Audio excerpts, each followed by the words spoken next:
Would you believe this is where dirt comes from? Alright, not technically.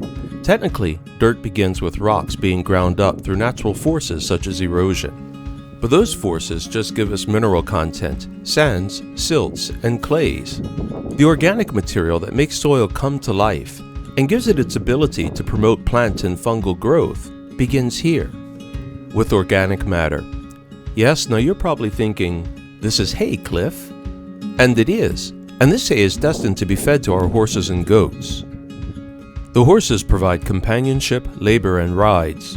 The goats give us dairy. But they, along with our poultry, are also the engines that make the gardens work.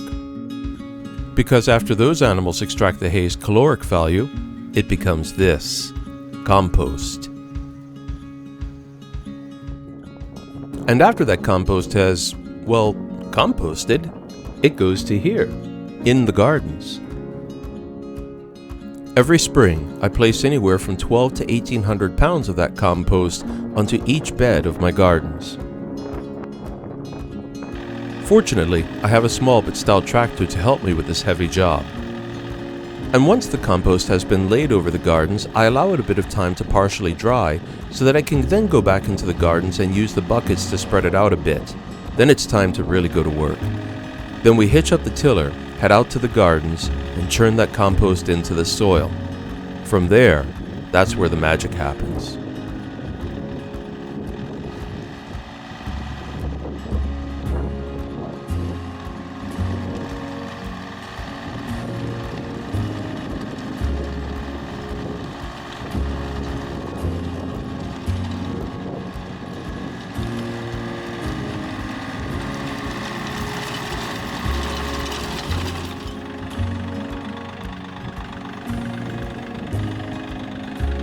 This garden, where I'm presently tilling, is just one of 8 gardens around the homestead that Daphne and I have maintained and cultivated ever since we came to Trois Corbes Hollow nearly a decade and a half ago.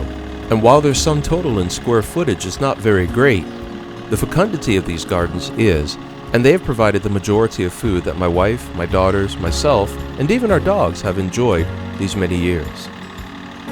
Organic, homegrown, pesticide-free, extremely nutritious food, right from your own rich black dirt. It really doesn't get much better than that. But let's talk about how it happens. Let's look into that dirt, because if you're growing a garden, the dirt is where the magic is. Now there are a lot of technical elements to making good dirt, and by the way, we really shouldn't call it dirt, we should call it soil. And good soil for a garden is ultimately an amalgamation of nutrients that is loose and friable, so that air can get down into it. Such soil is ultimately a vast and complex ecosystem as well, hosting literally quadrillions of microorganisms including beneficial bacteria, macroscopic and microscopic worms, and thousands upon thousands of miles of microscopic threads of mycelia, which are the essence of fungi. Soil is infinitely complex, and it can be healthy or sickly. When it is healthy, its ecosystem is complex. A complex soil ecosystem captures carbon and nitrogen from the atmosphere and sequesters it into the soil where plants can make use of it. Worms and insects turn chunky organic matter into very fine matter. Microorganisms break down this matter even further, and bacteria find and capture the minerals and make them available to plants.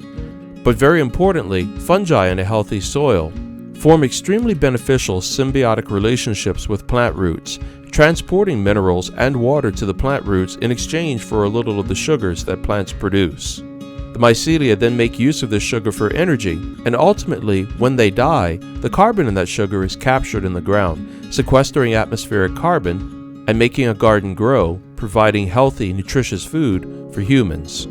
If one lives in a healthy ecosystem, creating soil begins here, with the manure from livestock. This pile is fresh manure and some hay bedding from our horses, goats, and poultry. We set it out to age, and over time we'll add both kitchen scraps and garden scraps to the pile.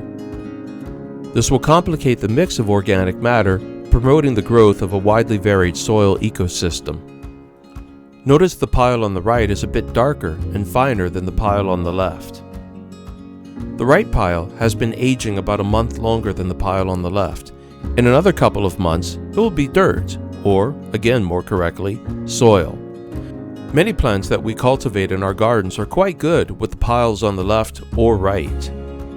There are certain smaller, finer vegetables prefer finer soil, and we'll let these piles continue to age since we have everything that we currently need presently in the gardens. You don't strictly need manure to create compost piles. You can use detritus from woods and gardens and kitchen scraps, and really any source of organic vegetable matter to create a compost pile.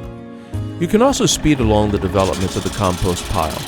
Stir it now and then and mix a little already established black earth in it. This will help introduce and spread about the organisms that turn organic matter into soil.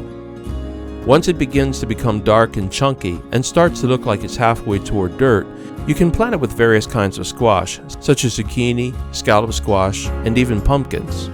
Squash is very good at breaking down compost matter. It can help reduce large organic masses to fine soil. Here, I'm seeding these compost piles with zucchini and scallop squash. They grow quickly, we enjoy the produce, and they will help turn these piles into fine black earth when it's time for planting season next year. Each of these piles is about 1.33 meters or 4 feet high. One pile gets rapid growing zucchini squash and the other pile gets rapid growing scallop squash. In both piles I'm planting on 2 tiers, a line of seeds about 1 foot above the bottom and another line of seeds about 1.5 feet below the top. Regardless of where I plant them, they'll spread their roots out through the piles and do their jobs of reducing the compost to fine soil over time. Once the compost has been reduced to soil, or at least reached the stage where we need it for its role in whatever bed of the garden we're going to put it in, we use the tractor to bring it out to the gardens. We spread it out relatively evenly with a bucket, but the bucket's a very rough tool. Once we have it somewhat spread out, Daphne and I go into the gardens and rake the beds flat. Our new puppy, Gilly Doo, thinks this is a very fun job and can't wait to get in there and help. When the compost matter has been tilled into healthy garden soil, it brings its ecosystem with it. The organic matter, broken down even further by the action of the tiller, breaks down even faster under a new onslaught of worms and insects and tiny worms called nematodes, and the action of mycelia and the various billions of bacteria in the soil. In effect, once you have tilled decent compost into your gardens, the soil will age and improve through the gardening season. Of course, whether or not it does this successfully depends upon other factors, such as if your garden is protected from erosion and is surrounded by a healthy above-ground ecosystem that can promote the health of the plants and defend them from attacks from creatures such as aphids. These are topics we'll get into in another episode of Organic Gardening. For now, it's the height of planting season, and it's time to get the sowing done.